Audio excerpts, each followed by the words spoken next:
மக்கள் எல்லாம் என்ன புரிஞ்சுக்கிறாங்கன்னா, இந்த சர்வாதிகாரம்ன்றது அரசியல் சர்வாதிகாரம்னு புரிஞ்சுக்கிறாங்க. ஆனா சர்வாதிகாரம்ன்றது வெறும் அரசியல் சர்வாதிகாரம் இல்ல. அதுக்கு பின்னாடி இருக்கிற பொருளாதார அந்த ஒருமையை உடைச்சு ஜனநாயகப்படுத்துறது அப்படின்ற ஒரு விஷயம். அப்போ யாருக்கு அது சர்வாதிகாரமா இருக்கு, யாருக்கு ஜனநாயகமா இருக்குது அப்படின்றத பொறுத்து தான் யார் என்ன சர்வாதிகாரம் நினைக்கிறாங்க அப்படின்னு. உதாரணத்துக்கு இவர் வந்து தனி சொத்தை ஆதரிக்கக்கூடியவர் ட்ரம்ப்.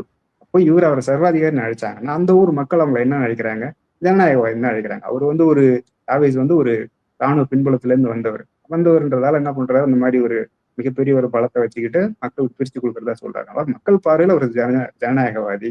அதே ஒரு தனி சொத்தை பாதுகாக்கக்கூடிய முதலாளிகளோட பார்வையில அவர் வந்து ஒரு சர்வாதிகாரி. அந்த வகையில ட்ரம்ப் அவங்களை சர்வாதிகாரின்னு அழைச்சாங்கன்னா அது உண்மைதான்.